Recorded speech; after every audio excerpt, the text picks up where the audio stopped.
As a normal saddle situation, you as a fitter, you usually see the horse and the rider for the first time. Huh? You get a call to go to a yard. And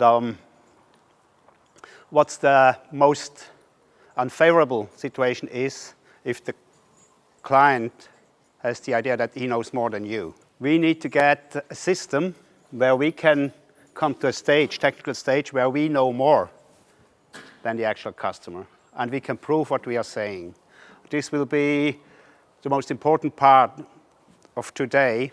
Over the years, we developed an approach to horses which is a bit different to other companies. So we always look at the entire animal because it's a huge structure, a horse, huge. And the dynamics are just incredible. And to control these forces, this is also part of our deal, that it goes into a what we call biopositive way. Biopositive means we have a good management. We give the horse we give the horse a break. We keep managing well. Break. This is biopositive. If you have a bad management in a horse, you do it in a bad way. Quick fix. Keep doing it badly. Quick fix. This is bionegative. Biopositive means it's like you build up a muscle by using it in a proper way. Or you use an organ, and the more you use it in a proper way, the stronger it gets, like lungs, heart, and all that. Or if you ride on credit, or if you use your horse on credit, means you use up his body and just benefit from its qualities and its mental kindness, then you have this situation. And of course, we don't want to be part of that. So you see, this is a modern sports horse, mentally very careful, like aware of everything.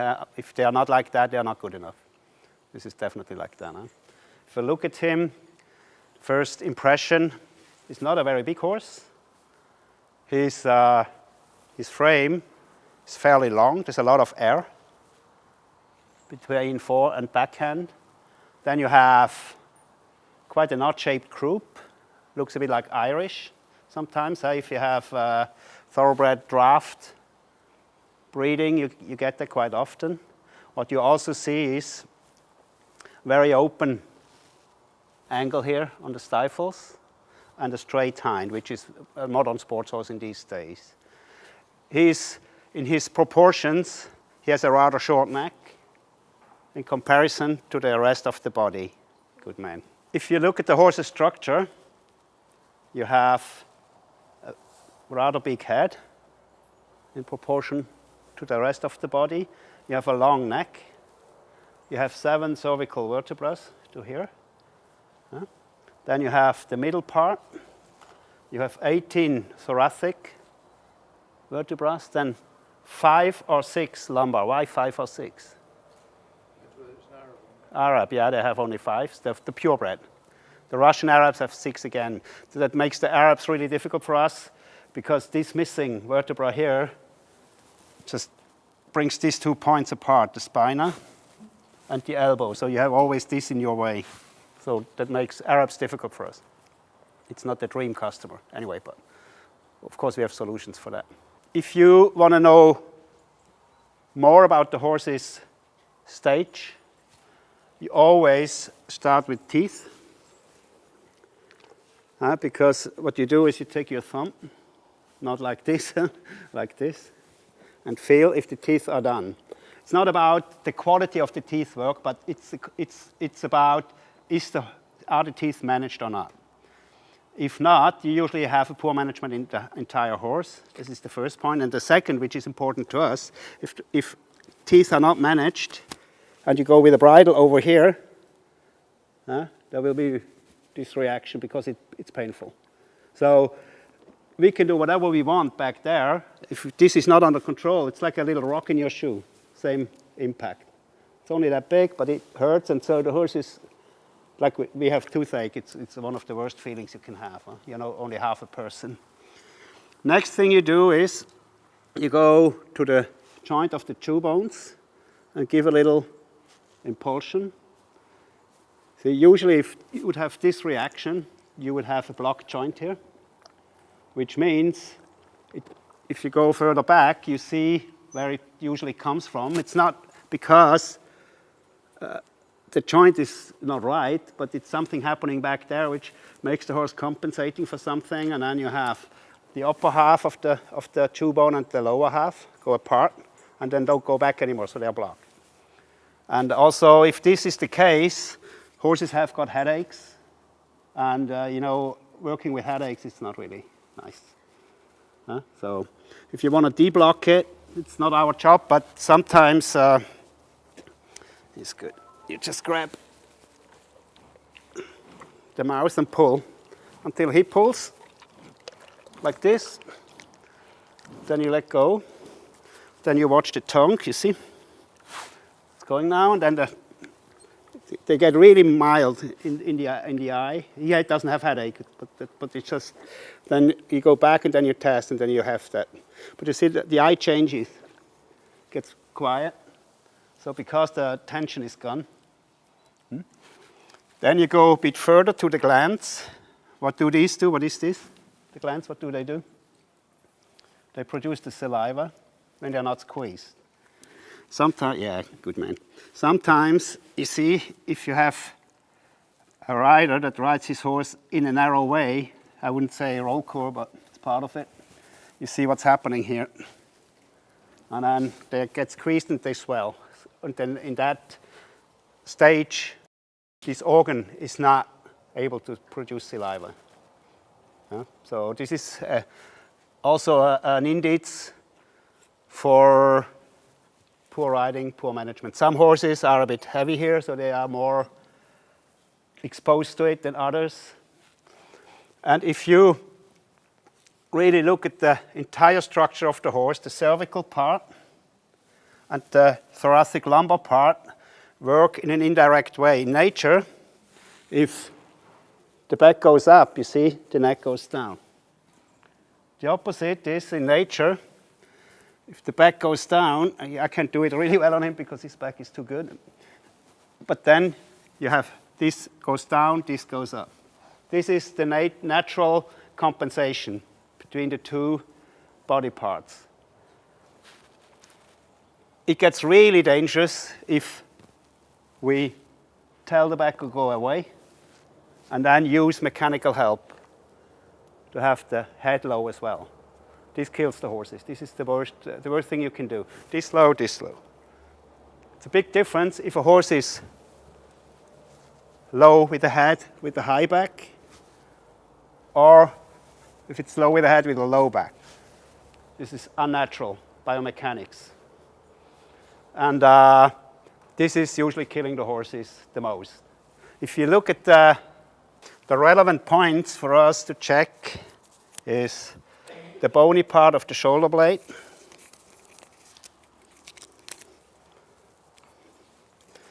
because the shoulder is one of these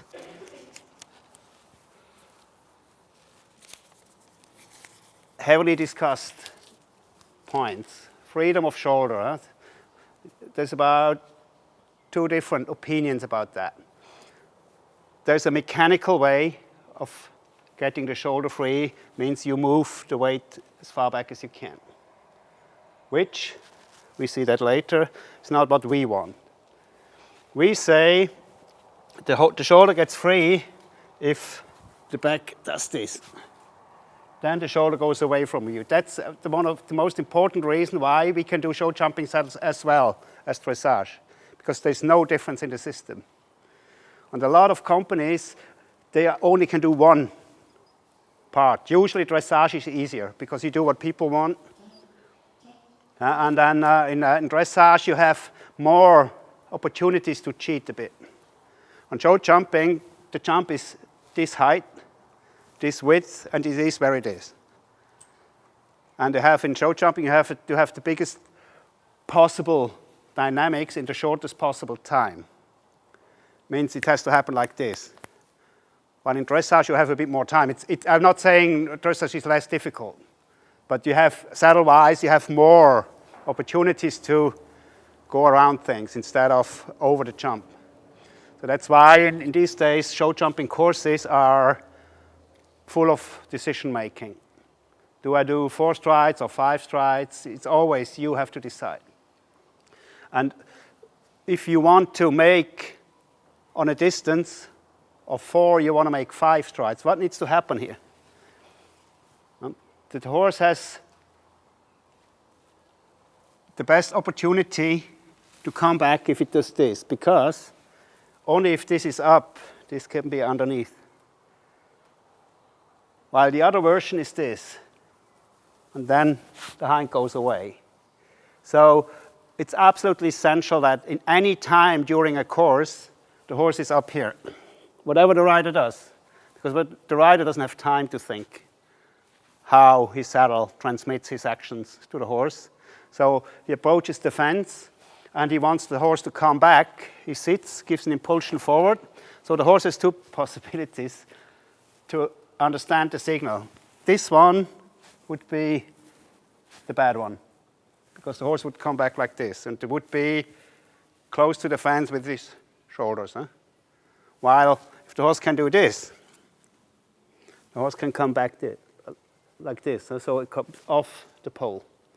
And this is why we have such a massive amount of top show jumpers. It's what we call a half halt between the fences. And it's also the stride, the rhythm. If you force a horse to go away here, you never get rhythm. You always have to force, because there's no collection in the horse at all, because collection is this. So what you do is, if you look at the center of gravitation on a horse like him, it's about 30, 35 centimeters behind the elbow on the highest point of the belly, more or less. This is the guess, but biomechanically this makes sense. About this, About this, and when we say we want to get rid of some weight on the forehand, and we want to put more on the hind, especially like on a horse like him, what we need is this leg further underneath center of gravitation. And the function of the back only can be this. Because if you do the opposite, we'll never get there. If you have a low-backed horse, what people try is rush the horses. They try to compensate by speed instead of make sure the work works like this stretch between here and here. Therefore, we say we want the rider's weight where you would sit without the saddle as well. A horse can carry a lot of weight here. A horse can carry less and less weight the further back you move it. In the older days, what happened was we had colder horses. It means the saddle systems, we were just talking about that before, the saddle systems activated the flight instinct of a horse to bring it forward. If you do that to a modern horse, you have a big hole in that wall. The horse will be gone. So that this has changed. And this is why certain companies moved with the type and quality of the horse and some didn't. And the market finds out. What I said before, there's so many people involved in a sports horse that one will feel that something is wrong. If you do top horses, it's always teamwork. It's the same vet, the same physio, same blacksmith, same saddle maker, and the same physiotherapist and dentist. Always the same 5 people. And the higher you get on this level, the more you find the same people. So this is what happened over the years. And we find you have to be almost highly specialized in these days just to be able to do it. Because you need to know far more about the horse than just the saddle. If you go a bit further through him to test the function of the backs, you see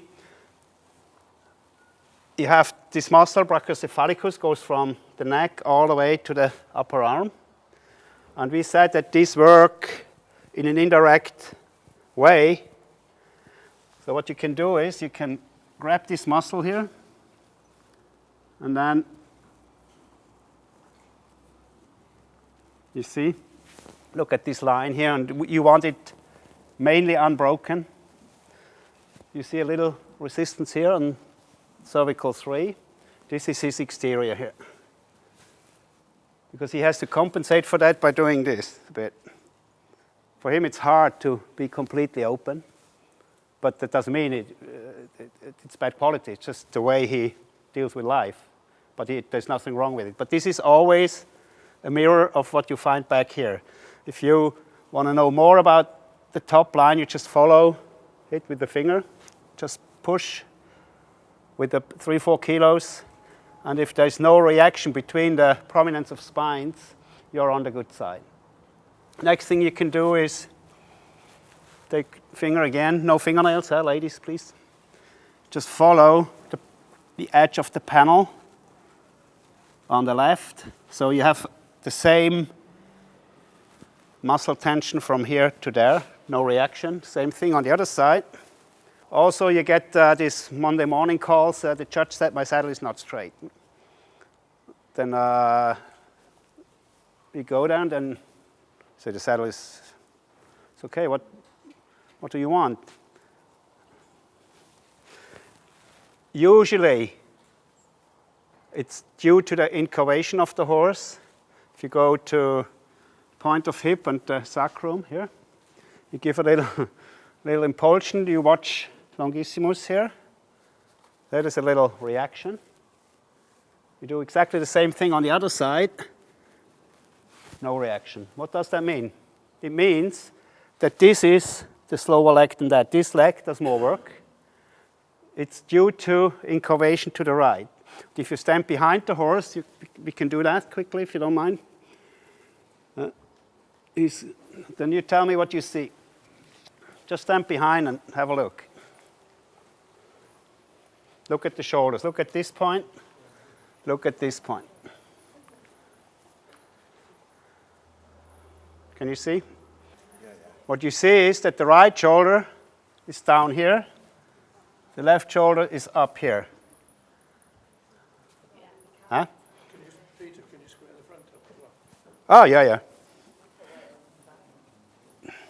Doesn't make a difference, but it's very obvious, yeah? You see this side, then this side. This is what we call incurvation to the right. This horse, you see it? And what I recommend is you always do that on a customer's horse. Tell him that you are not responsible for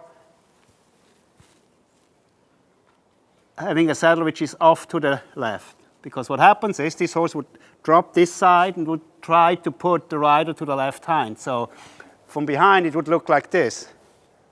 Of course the saddle will go as well, but nothing to do with the saddle. It has to do with the rider's hips. And this is usually a left-handed configuration. As a right-handed person, somebody right-handed here? Almost everybody, huh? Left-handed? See these two. Yeah. How are you? Okay? Yeah, I'm good, thanks. Good. Sorry I'm late. No, me. That's okay.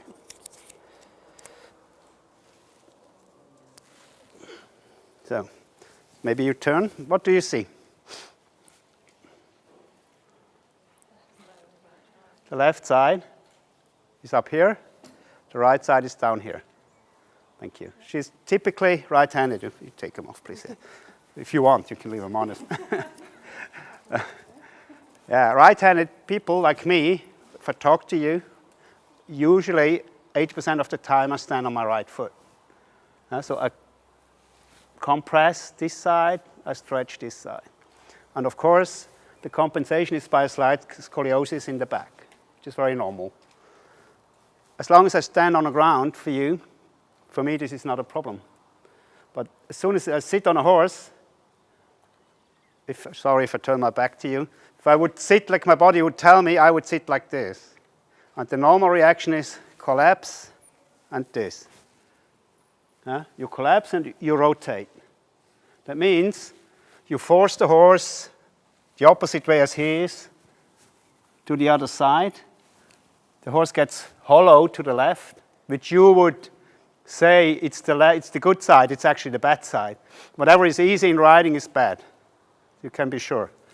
So it is the easier side, but it's the one that causes all the trouble. Because what happens is you block this hind from coming forward. And if you don't mind, I take him for a second. You just turn him on the spot. Now watch the left hind. And you do the same to the you do the same to the right.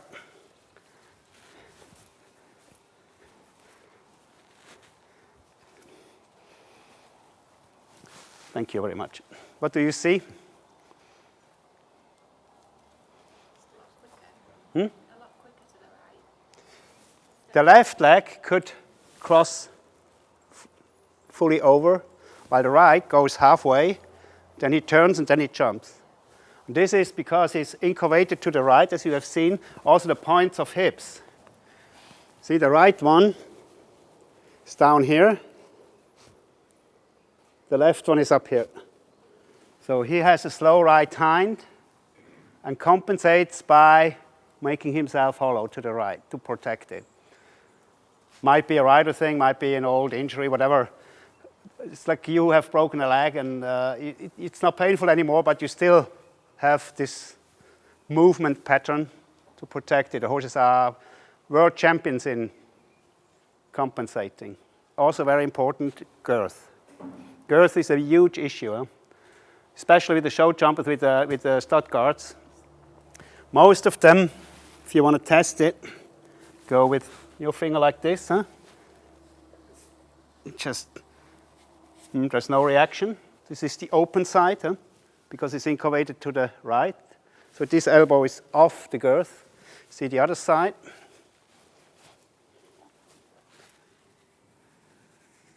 Far more reaction. It's not bad, it's already good.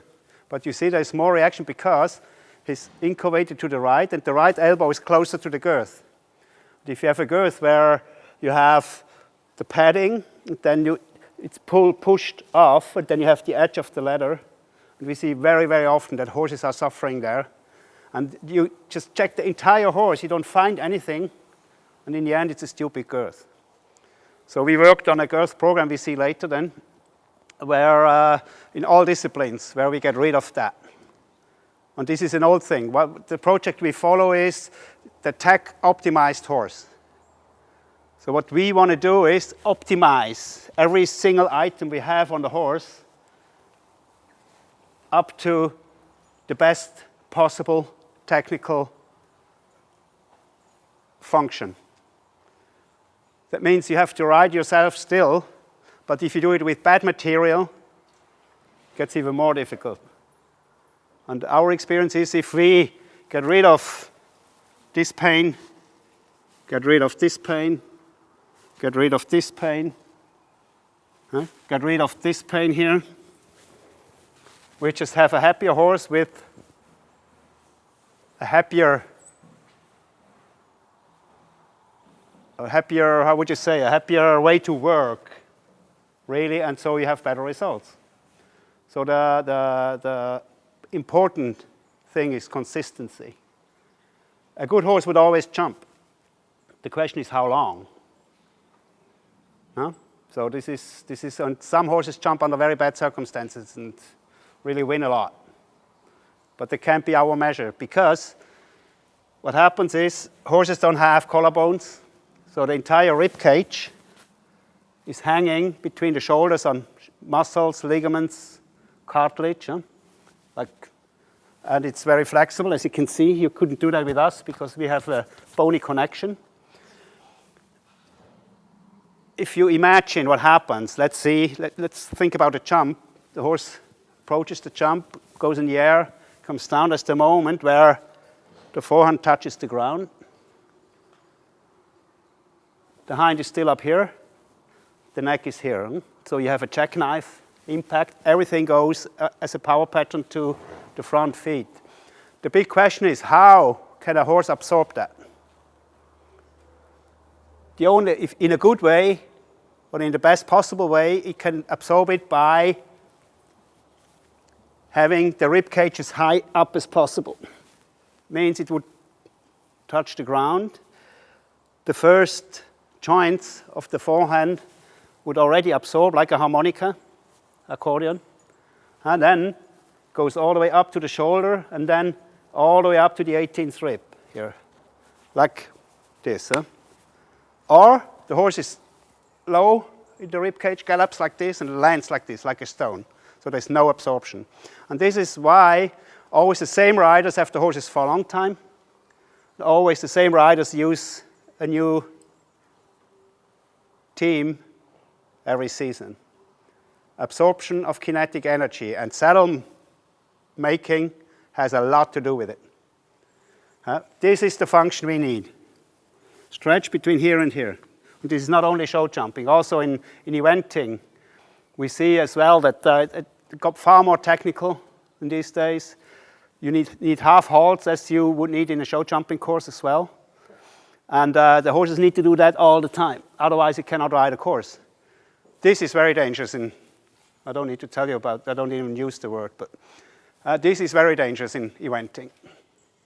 This is 50% of the safety already function. Has a lot to do with the saddles. If we have the weight here, we get that because it's easy for the horse. What's really difficult is that people think about that, they want that, but at the same time, they tell the horse this. So the horse always does what we want. But because we want something else as the horse understands.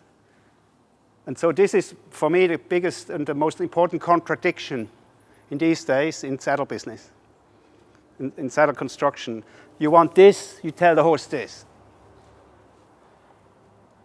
So logically, if we follow this principle, even in Icelandic we do it. We got triple world champion in Tölt. Can you imagine that? I mean, I never rode an Icelandic horse, but it worked there as well. It worked with Daniel Doyers at the World Cup final. It worked with whoever. It always worked the same way. And if we go a bit more into saddle fitting, we have one distance, which is what we call Hayman, organic. You have the bony part of the shoulder, then you have the cartilage, it's about here. And we have been in Leipzig where we had this, how would you call that? We took a horse apart. Yeah, exactly, sorry, I forgot the word. Yeah, there was a horse, a real horse, and we took him layer after layer. What you have seen is, in terms of freedom of shoulder, you cannot move the saddle as far back as the shoulder would be free, because the movement of the shoulder is elliptic. It does this because the leg comes down, then it's an elliptic shape of movement, and the cartilage goes that far back. So you cannot put the saddle here. It's impossible. So it was a confirmation of what we always thought, that we have to make sure the horse can always do this. Then we get the shoulder in front of us. And then the hind can come. So this is the principles. The very, very important distance for us is, if you have the shoulder blade here, there's charcoal somewhere.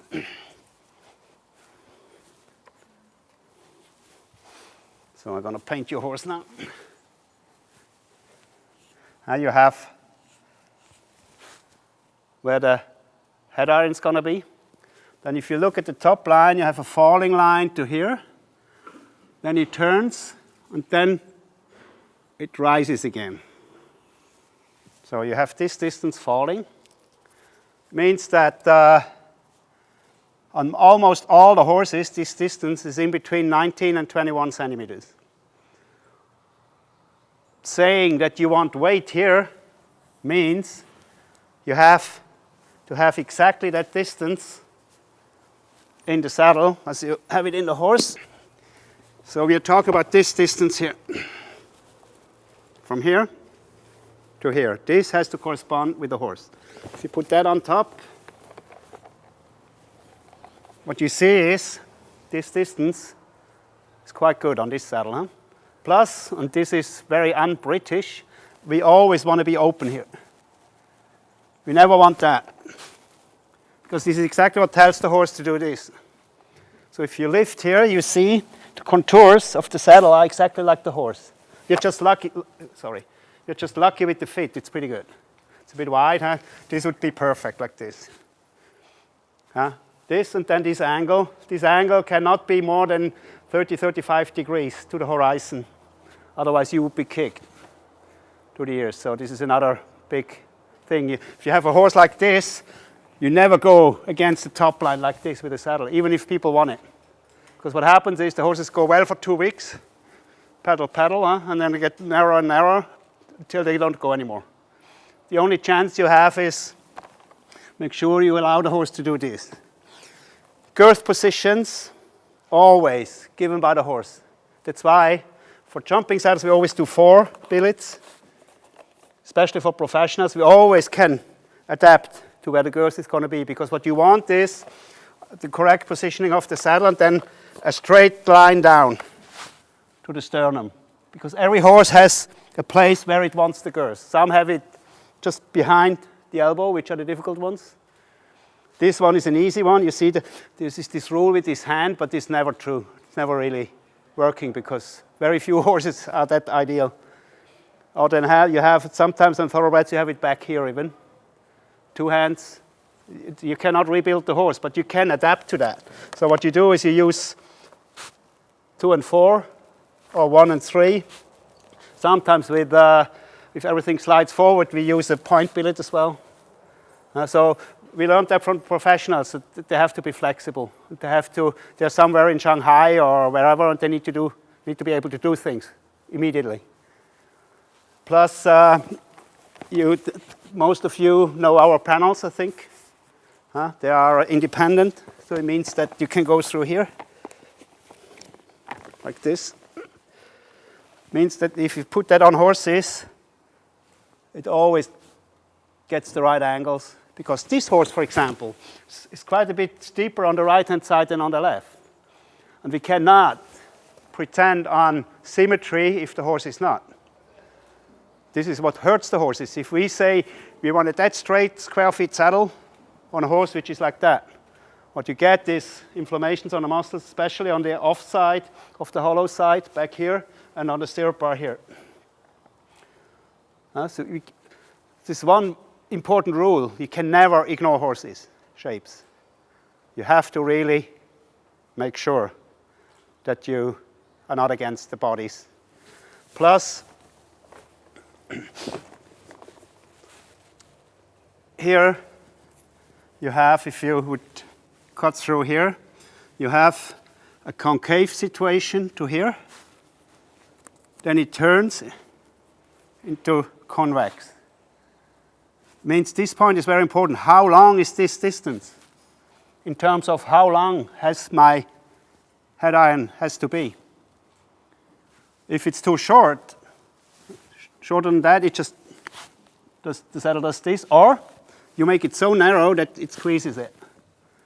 The trick is not to make narrow saddles. The trick is to have the right length in the point of the tree. So we are very flexible in that as well. And since we do that, it's about 5 years, 6 years, the success has been tremendous. Especially, you have the thoroughbred influence in the horses. They have longer spines these days. You have a lot of this type of horse. In the older days, they were like Dutch types. Now you have a lot of blood, especially Holsteiner-based horses. And since we are able to adapt out the length of our points, we have far easier life in the horses as well, definitely. So you remember the bony part of the shoulder. This is point number 0 for us. There's companies that want 2 fingers behind. We don't. We don't give anything away here. We go directly behind because our goal is that we get this. So this goes away by itself. While if we give 2 fingers away here, make this distance longer, so riders get to sit here, which we don't want. So we go just behind. If you can't find it easily, just lift one leg, move it, and then you go straight up here to here. Then you have a scale of 10 centimeters on this one. You go just to the first one and push it down.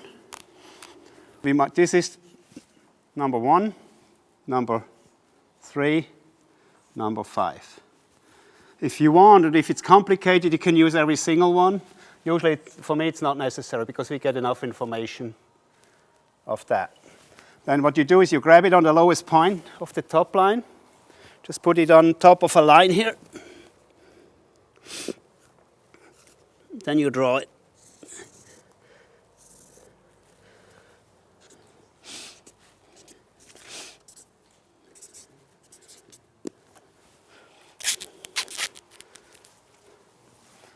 Then you go back. Then you do a profile at every single point you mark there.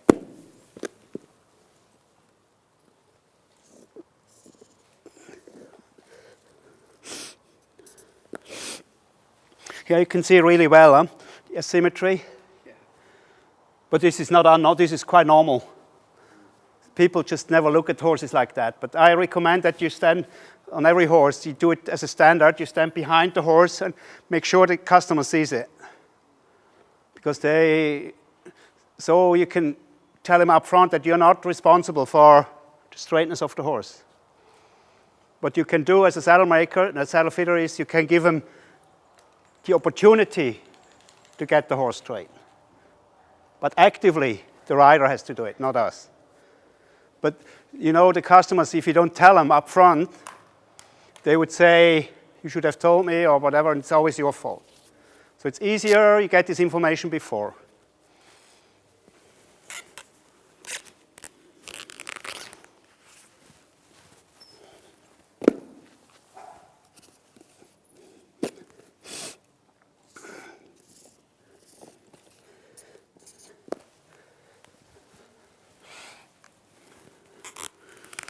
Okay.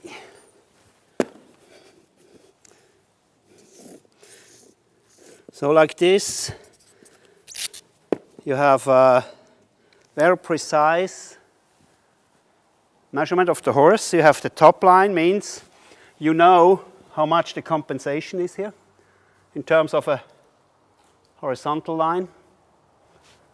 It's about 7-8 centimeters. It's not much actually on this horse. Not difficult. You have horses where this point is up here, this point is down here, so it's that much. It means that if you have a horse like him, you have to have a saddle like him. The shape, the basic shape of the saddle has to be like the horse. And if you have a moderate top line, so you use a moderate saddle, this is the most popular we do anyway. It's DJ, and a lot of people are using that at all levels. So it's just a very good saddle in conjunction with the wool flock panels. So it just gives a great arrangement in the end. Here you see this is the normal length of a head iron. We could go 25 centimeters longer if needed, if you have longer spines. So this point would always be here without being narrow. Otherwise, this happens. Or we make them that narrow that they squeeze, and then they are like this. And then we want the full function of our panels on the horse. And we don't want mechanical impact by narrow head irons and all that. So, and we have University of Zurich in Switzerland. They measure saddles all day long. For many years they do that. And we never know. The customers buy the saddle, then they go, right away they go there. And this system always has really, really good results. That's why we support it. The other saddle makers are scared of it because they always have trouble. And so they are against it. But we support it because it helps us and helps the customer. The customer feels safe and secure.